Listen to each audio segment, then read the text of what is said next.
started with the agenda portion of the meeting. We have ordinances on second reading. Number one, an ordinance to amend and supplement revised general ordinance of the city of New Brunswick, Title 10, Vehicle Code, Chapter 10-20, Handicap Parking, Section 10-20-10, Schedule 39 parking zones for handicapped persons. Add 72 Paulus Boulevard, add 76 Paulus Boulevard. We have nothing on first reading. Then we go to, okay, that is, okay. Okay, then we have item number one, approve agenda amendments. Item two, approve payroll. 3, authorize refund for redeemed tax sale certificates. 4, authorize establishment of petty cash accounts for various departments. 5, authorize emergency temporary appropriation for 2018. 6, authorize professional service agreement. Charlie Gayden as Esquire, Assistant City Attorney, PSA for 2018, not to exceed $30,000, fair and open. 7, authorized professional service agreement. Wiener Law Firm, Law Group, LLP, 2018 Labor Council, not to exceed $25,000, fair and open. 8, authorized professional service agreement with Holden Long of Moran Dunce Dukas, LLP for the 2018 Special Counsel for Tax Appeals, Division of Assessments, not to exceed $60,000, fair and open. 9, authorized professional service agreement with DeFrancesco, Bateman, Kunzman, Davis, Lear, Flown, PC for 2018 Special Counsel for Tax Appeals, Conflict, Division of Assessments, not to exceed $7,500. 10, authorized professional service agreement with BRB Valuation Consulting Services for 2018 real property appraisal services for tax appeals and division of assessments, not to exceed $20,000, fair and open. 11, authorized professional service agreement with Appraisal Systems Incorporated for 2018 property inspection service for added assessments, division of assessments, not to exceed $12,500, fair and open. 12, authorized professional service agreement. Civil Solutions, a division of Adams and Freeman, Peg Associates Incorporated for 2018 tax maintenance, GIS maintenance services, division of assessments, not to exceed $25,000, fair and open. 13, authorized professional service agreement with Spatial Data Logic Incorporated for 2018 municipal software, program and technical support, division of assessment, not to exceed $55,000, fair and open. 14, authorized professional service agreement with Robert Wood Johnson Physical Enterprise PA for 2018 physician services, not to exceed $44,500, fair and open. 15, authorized professional service agreement with NSYNC Municipal Systems, doing business as First Bite Corporation for the 2018 tax water storage billing and software support services, not to exceed $35,700, fair and open. 16, authorized professional service agreement with Mott McDonald Incorporated, doing business as Mott McDonald LLC for 2018 engineering and support services for the water utility, not to exceed $1,900, fair and open. 17, authorized professional service agreement with Suburban Consulting Engineers for 2018 engineering site inspection, with improved site funds funded by escrow, fair and open.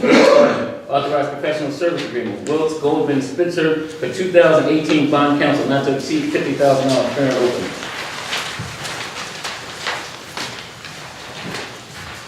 19, authorized professional service agreement with Samuel Klein Company for 2018 municipal auditor, not to exceed $138,500, fair and open. 20, authorized professional service agreement with Physical Advisors LLC for 2018 continuing disclosure agent services and independent registered municipal advisor services required by the Securities and Exchange Commission. Term 12-month period commencing January 1st, 2018, ending December 31st, 2018. 21, authorized professional service agreement with Bridgewater Veterinary Hospital for veterinary services for the K9 unit, Odin and Moose for the police department. Term 12-month period commencing January 1st, 2018, and ending December 31st, 2018, not to exceed $5,900, non-pro ton. 22, approve award of contract with Nokia Corporation for medium heavy equipment parts and repair services. Term 24-month period commencing January 21st, 2018, ending January 20th, 2020. Specification number 652-17P, not to exceed $138,000. 23, approve amendment to resolution R-121744, reason to pay additional legal fees in amount of $5,100 to Arleo and Donahue LLC for the representation of James Cahill in the matter of Scott Middleton versus the City of New Brunswick et al. And Arthur Anderson versus the City of New Brunswick et al. On punitive damage claims for $244,000 $50 to $249,150. 24, approved request for use of city property requested by Community Options Incorporated, Cupid's Chase 5K Run, location Bugalo Track and Pavilion for Cupid's Chase National 5K Race Day, Saturday, February 10, 2018, time 6 a.m. to 1 p.m. Pavilion, 8 a.m. to 1 p.m. Track, police extra duty. 25, approved request for city property requested by Rutgers Halal, location Bugalo Park and Track Pavilion for 5K run walk and 1 mile run walk. Date Sunday, April 29, 2018. Time 8 a.m. to 12 p.m. 26, approve amendment of resolution R-117708. Reason to pay the additional legal fees in the amount of $3,030. The Benedict Altman for Police Director Anthony Caputo and the amount of Arthur Anderson et al. Versus the City of New Brunswick from $42,405 to $45,435. 27, approved request for use of city property requested by Red Shaw Elementary School. New Brunswick Board of Education, location Youth Sports Complex for Red Shaw Elementary School Field Day. Date Friday, June 8, 2018. Rain date Monday, June 11, 2018 from 7:30 a.m. to 3 p.m. 28, approved request for street closing requested by New Labor Education and Training Institute. Location begin at 222 Livingston Avenue, Sanford Street, Joyce Cameron Avenue, Drift Street, Townsend Street, French Street, Patterson Street, Church Street, George Street to end at 222 Livingston Avenue for commemorating Workers' Memorial Day. Date Sunday, April 22nd, 2018. Time 2 p.m. to 3 p.m. Police extra duty. 29, approved request for use of city property requested by Tree of Life Church for the War Memorial for religious event. Date Saturday, June 9th, July 7th, August 4th, 2018. Rain dates, June 10th, July 8th, August 5th, 2018. Time 10 a.m. to 6 p.m. 30, approved off-premise raffle merchandise at 200 Somerset Street for Children's Specialized Hospital Foundation. Date Friday, March 2nd, 2018. 31, approve amendment to pay additional legal fees in the amount of Christopher D. Adams, Esquire, and Adams and Buchanan Taylor LLC representation to Thomas Laughlin. The third, City Administrator in the matter of Arthur Anderson versus the City of New Brunswick et al. On punitive damage claim from $39,883.47 to $41,733.47. 32, approved release of performance guarantee. The Rutgers University Utilities Department for road opening permit number 13607, amount $29,246.59. 33, approved award of contract to furnish and deliver bituminous materials for the Department of Public Works and Water Utility with Stavola Asphalt Company Incorporated for items 1, 2, 3, 4, 5, and 7. Not to exceed $205,750 with Track Rock Industries LLC for item 6. Not to exceed $3,250. Specification number 649-17P. 34, approved renewal of liquor license with special routing for Thesos Island Restaurants LLC, inactive liquor license number 1214330780008, 2017-2018. 35, authorized tax collector to transfer overpayments on several tax utility accounts. 36, held at the request of city administrator. Now we're on to 37. Approved person-to-person transfer of liquor license from brand 3 Vincent S. To Stress Factory Incorporated, 90 Church Street, liquor license number 1214-33003007. 38, approve amendment resolution to R-111754, reason additional days in order to avoid conflict with vehicular and pedestrian traffic. Approve relaxation of noise limits requested by Vergona Crane Company Incorporated, reason to place a crane on Somerset Street between Eastern Avenue and Little Albany Street to remove the existing rooftop HVAC equipment at the Cancer Institute, New Jersey. Date, Saturday, January 20th, 2018. Alternate date, Saturday, January 22nd and February 3rd, 2018. Time, 7 a.m. to 5 p.m. 39, authorized application and acceptance of grant with Middlesex County for the 2018-19 New Brunswick Alliance on Substance Abuse Prevention.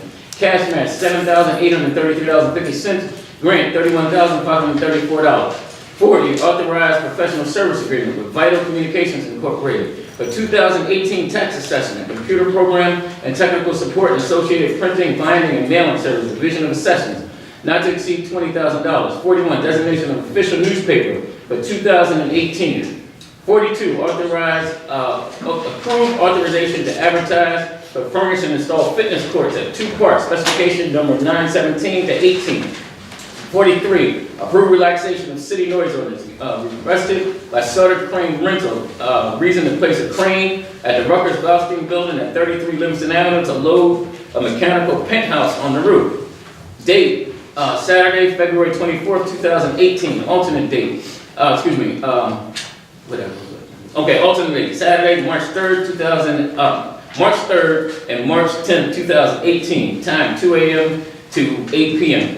44, approve authorization to advertise for the furnish and installation of standby generators at 3 firehouses, specification number 918-18. All right, 45, approve professional service agreement with Innovative Data Solutions Incorporated, doing business as Power DMS Incorporated for Power Suite subscription for the police department. Term 12-month period commencing February 23rd, 2018, ending February 22nd, 2019, not to exceed $6,142. 46, approve award of contract with Gold Tech Business Machine doing business as GTBM, renewal of proprietary software licenses. 31, InfoCup annual license renewals. Term 12-month period commencing January 30th, 2018 and ending January 29th, 2019, not to exceed $8,137. 47, approve amendment of resolution R-111760, reason to extend the contract of 1 additional year with South Electric Company Incorporated for electrical maintenance and repair services. Term 12-month period commencing February 4th, 2018 and ending February 3rd, 2019, specification number 49415P, not to exceed $106,000. 48, approve award of contract with interpreters for the municipal court with Judas Grasberg, Paraplus Translators Incorporated, ASL Interpreter Referral Service Incorporated, Language Service Association, Elsa Gonzalez doing business as Exacto Spanish Interpreters LLC. 12-month period commencing February 4th, 2018 and ending February 3rd, 2019, specification number 58017 RFP. Number 49, approved purchase by the police department under state contract A-89851M-003 software license related doing from SHI Incorporated, SHI International Corporation for an annual support subscription. Term 12-month period commencing March 29th, 2018 and ending March 28th, 2019, not to exceed $3,702. 50, approve off-premise raffle at 40 Patterson Street for the Central Jersey Spinal Cord Association. Date Thursday, April 26, 2018. 31, approve amendment of resolution R-021749, extend the contract for 1 additional year with Business and Governmental Insurance Agency for insurance brokerage service prescription program, ending one year commencing February 1st, 2018 and ending January 31st, 2019. 52, authorized auction of surplus City of New Brunswick real property, 938 Somerset Street, block number 554, lot number 6-01. 53, authorized lease of copy machine for the police department, Rico USA, for 1 Rico model MP C3003G copy system, not to exceed $340.58 per month, commencing February 1st, 2018, and ending January 31st, 2022. 48-month contract 4667 G-275 copiers, maintenance and supplies. 54, approve award of contract for furnish and deliver chemicals for bulk feed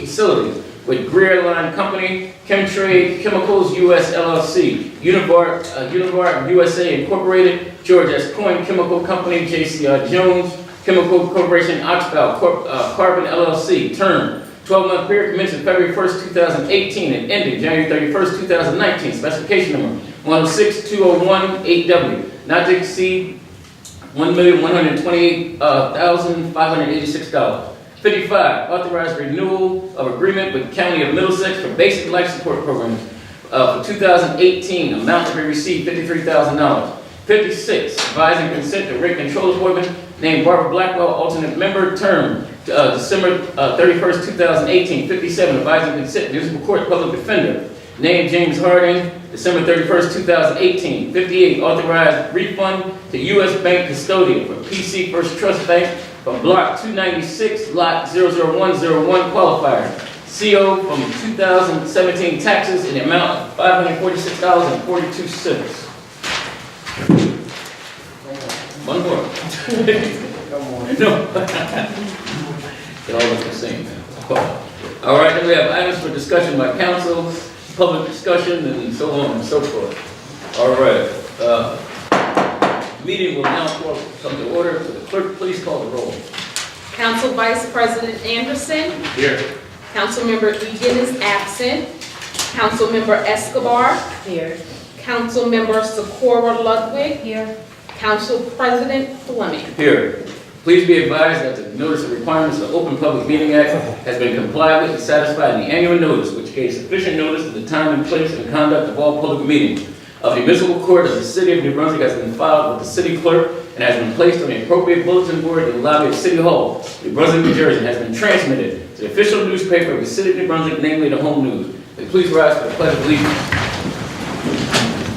I pledge allegiance to the flag of the United States of America and to the republic for which it stands, one nation, under God, indivisible, with liberty and justice for all. Well, please remain standing for a moment of silence for those that have given their life in defense of freedom and those that continue to defend their lives, defend this country, and also for those that are less fortunate and everyone else.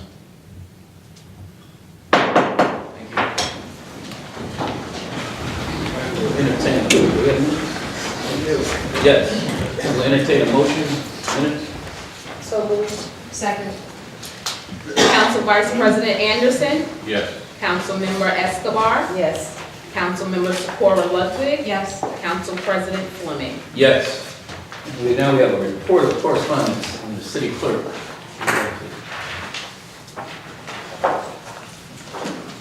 Item number 1, a letter from NJDOT regarding the establishment of school zone speed limit along Route New Jersey 26, Livingston Avenue. Number 2, a letter from McKinney Virtus Rutgers Holdings LLC regarding disclosure of transfer of ownership interest, Rockoff Urban Renewal LLC. Number 3, letter from Brunswick Engineering Associates regarding freshwater wetlands, letter of interpretation, application for 520 Jersey Avenue. Number 4, letter from Ecol Sciences regarding an application for flood hazard area verification. Number 5, a notice of public hearing regarding 25 Van Dyke Avenue scheduled to be held before the planning board on January 8th. Correspondence will be forwarded to the appropriate departments for further action. Thank you. Okay, now we have no public hearings, so we'll go right to ordinance on second reading. Number 1, an ordinance to amend and supplement the revised general ordinance of the city of New Brunswick, vehicles and traffic, chapter 10-20, handicap parking, for 10-20-010, schedule 39, parking zones for handicapped persons. Add 72 Paulus Boulevard and 76 Paulus Boulevard. Anybody from the public like to speak on this ordinance? Seeing none? So moved. Second. Council Vice President Anderson. Yes.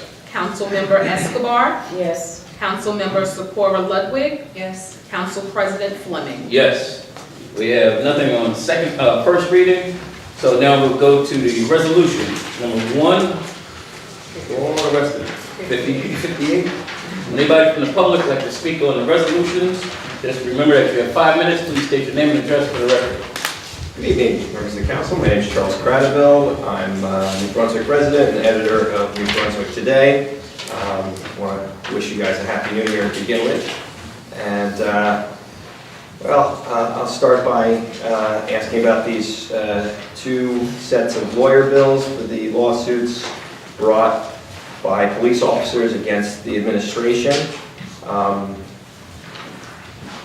Will we ever see the mayor or the police director come to any of these council meetings? The mayor's not legally required to come to the council meeting with this form of government. And I believe the police director has his designee here, Captain Willows in the back. But with respect to the lawsuits, Middleton matter, as Mr. Cradible may know, recently resolved. The other matter is pending, but hopefully at the latter end of its life term, so to speak. Can you tell me if there's a trial date set? Not that I'm aware of, no. Okay.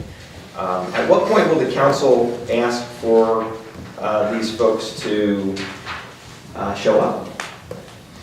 If the bills exceed, enter into the millions of dollars, will you ask the police director to come and explain himself, or the mayor to come and explain himself? Or No. unlimited amount, you're just going to sign off on? No, it's in current litigation. We're not gonna, no. Okay, so because I see the mayor's bills are almost $250,000 just for the punitive damages now, the punitive damage claims, so. Mr. Council President, as I've advised the council in the past, the city is legally obligated to pay the medical bills, legal bills rather, with respect to these types of lawsuits, unfortunately, and there is no monetary cap that would trigger any type of appearance under the law. So it's difficult to say what the ultimate bill will be. That's determined by the length of the litigation, and whether the matter goes to trial. Obviously, that could enhance the bill. Okay. I do see another item regarding those lawsuits, but it's for Mr. Laughlin's legal bills, and he's already explained himself, so I have no need to ask about it. And maybe if the mayor and police director showed up, I wouldn't keep asking about it, but since they're not here, I'm going to. 866, road opening permit. Can you just tell me what road this is? I see Morrell Street mentioned in the resolution. I want to be clear on what this is all about. And Tom, go ahead and speak to that. To the pleas of the council, yes. Rutgers enhanced and improved the sewer line on Morrell Street directly behind the old College Avenue gym. They have a cooking facility that kept clogging with dirt and grease, so they actually augmented the line and repaired the two manholes. So it was Morrell Street from what used to be Old Barn, I guess, is now Panera Bread, from that overhang all the way up to Cypress Street. Great, thank you for the thorough answer. 868, can you just tell me what this means? I believe this is the Old Bennigan's liquor license. Am I correct? This is approval of a renewal of the license. It's an inactive pocket license. It's done with a special ruling through the director of the ABC to allow it to be renewed without having a home, so to speak. It's in pocket. There's no particular location. Understood, thank you. I want to learn a little bit about 871 as a transfer of liquor license from a person to a company. Can you tell me what's the difference when a company is the holder of a liquor license? Does that mean that all the principals get the background check, or that none of them do? Well, okay, the license is, the transfer of the license was ordered by the Division of Taxation. It's being transferred from the individual to a corporation. Nothing's changed. No, the owners have not changed. Gotcha. Was there a reason that the Division of Taxation ordered this? Probably housekeeping, but I'm not sure. They just ordered it and we did it. Okay, thank you. 875 is the designation of the city's official newspaper. I presume it's the Home News Tribune. Yes. And Mr. Council President, what's your opinion of the Home News Tribune? It's my opinion. Yeah. It's a decent paper. I grew up on it. Yeah. So you think it's a Yeah. good reputation? Yeah. Great. I like NJ.com too. Well, let's start there. Okay. 886 is the auction of surplus real estate. Can you tell me the story of this piece of property, how the city came into possession of it, I think in the 90s, and why are you auctioning it off now? What motivated this decision? With respect to this particular piece of property, it is a piece of property owned by the city of New Brunswick for many years. I do not know exactly how the city came into title to the property off the top of my head. I believe it's 75 foot by 100. It's a C 2B zone, I believe is what it is. Mr. Patterson, I'm sure will correct me. It's in the resolution, I believe, on the exhibit. And the city, should it so desire to sell the property, has to go to council as it is at this particular time to seek authorization. And since it's a lot that conforms with respect to zoning, it's offered to the general public. And this particular resolution authorizes the sale to the general public at a public auction to be held after publication according to law. The minimum bid is set forth in the resolution Exhibit A as $75,000. I'm sorry if I didn't catch, but why now? I believe there's been some interest in the property, as there is in other vacant properties throughout the city. Over time, when we receive interest, if the city has no development plans or need for the property, then we will come to council, request that the property be authorized to sell at auction. Could you say who's interested? I don't, to tell you the truth, I don't know the actual names of the parties. I know there's been some interest in the past, and I'm sure there'll be some interest at the auction. At least we hope so. That's the whole idea, trying to sell it and get it back on the tax roll so the city can enjoy that income. Thank you very much for the answers. Anybody else on the resolution? Seeing none? Second. Council Vice President Anderson, Yes. Councilmember Escobar, Yes. Councilmember Socorro Ludwig, Yes. Council President Fleming. Yes, abstaining on 23.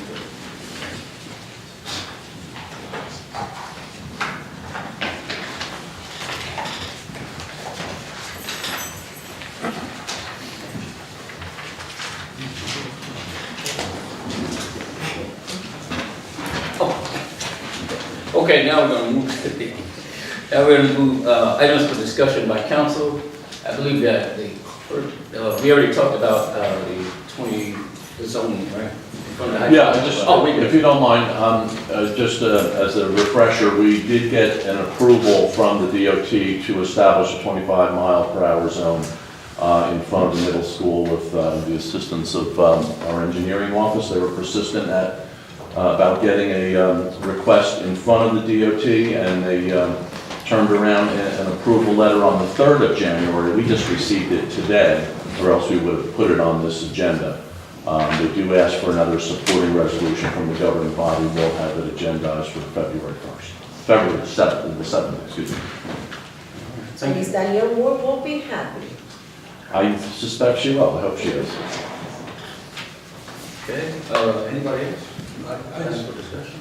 Yes. Mr. Council, I'd just like to add that there is a process. The letter states that the DOT has to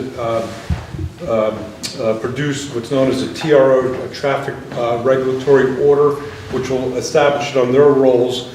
In conjunction with that, they're seeking not only a resolution from a resolution of support from the City Council of New Brunswick, but because North Brunswick shares the borderline, the state also requires memorandum of support from North Brunswick. In fact, North Brunswick already has theirs drafted. So it looks like this will all come together. It's going to take a little bit of time, but the process is underway, and it's, the hurdle was getting their approval. Now, just going through the logistics.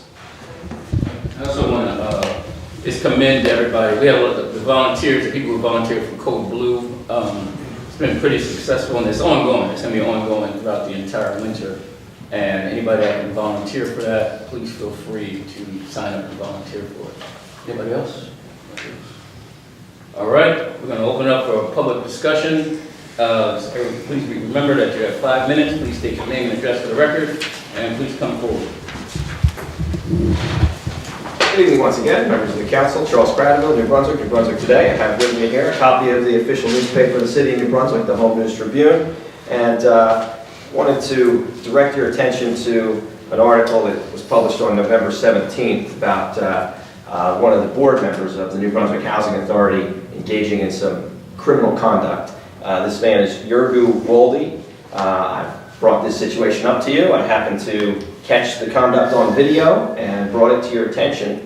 And It's one of three main problems at the Housing Authority that I'm going to speak about tonight. I don't think it sets a very good example for a board member to tell anyone that he's going to knock them out.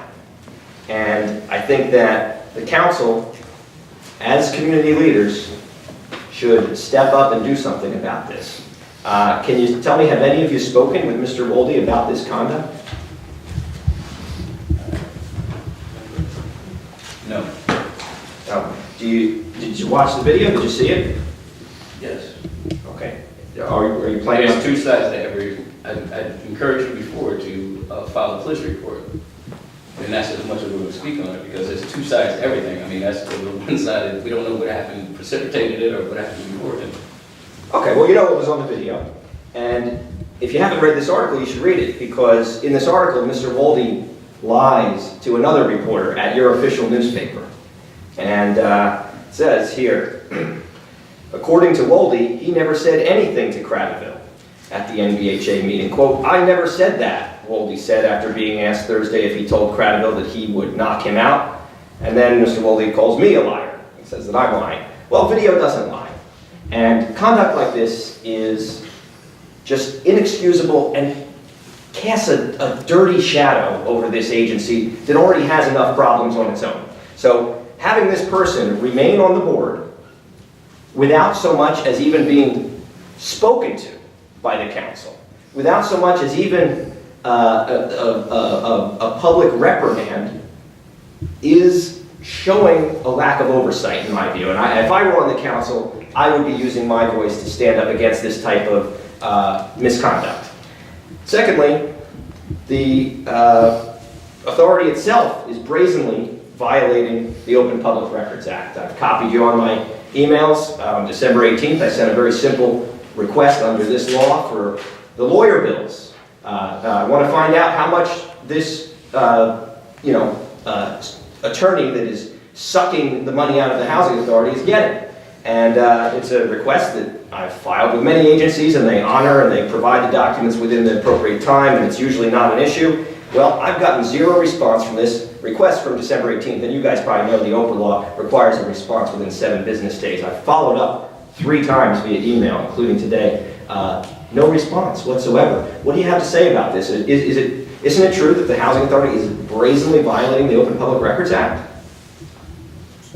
I mean, that's your opinion. Like, you want to litigate, we're not going to speak on the Housing Authority right now. I mean, each time you come down, you want to speak about the Housing Authority. And I'm just not going to comment on it. Anybody else wish to? Well, in fairness, you appointed 5 of the members to this board. So you have oversight authority, but you're choosing not to exercise it. At what point will you do something about it? At what point will you take action? We're not going to comment on it this time. Okay. I think that's again, this is part of the same pattern of a lack of oversight. You're not exercising the oversight function, and that's why they're able to get away with this misbehavior and this illegal behavior, and you're going to force me into a situation where I'm going to have no choice but to sue them, to force them to comply with the law, which I've done before, and I don't want to do again, and I'm going about it the polite way, but here we are with the council not doing their duty to exercise oversight. Additionally, they've been lying to the federal government. That's the big problem here. They are in trouble with HUD, and as I pointed out, they keep lying. They say that the NBHA is going to host a resident meeting in September. It says here they're going to host a resident meeting in May. It says they're going to host a resident meeting in June. And most recently, they say that they're going to host one in November. Can anybody on the council confirm whether or not any of these meetings actually happened? Or is the Housing Authority lying to the federal government about their efforts to organize the residents? I don't know if they have residents. Anybody else? Maybe they tried and something happened, I don't know. You'd have to ask them. Well, they don't respond to my emails. They can't get enough members together to hold a public meeting. So how am I supposed to ask them? You want me to go there in person and visit them and personally make a visit? For the meeting. They haven't had one since November, since I was threatened. I'm sure they have reasons why there's no meeting. Yes, because they're dysfunctional. They're not able to hold meetings because they can't get enough members in the room. So this is all very unfortunate. I do want to ask real quickly, when you ran for councilman, you said that you were the right person to take on. The Republican administration was going to drastically cut state funding. Can you tell me what you did to fight the Christie administration on that? Excuse me? You said you were best suited to fight the Republican administration. What did you do to fight that? I'm not going to respond to that. Okay. Do you own property in New Brunswick? Yes, I do. Oh, thank you. I'd like to submit this ethics complaint, sir, to the council or to the clerk, who I believe is the proper person to receive it. And that's all for tonight. Thank you.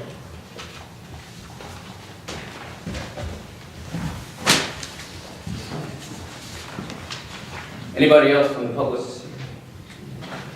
Seeing none? Order. Second.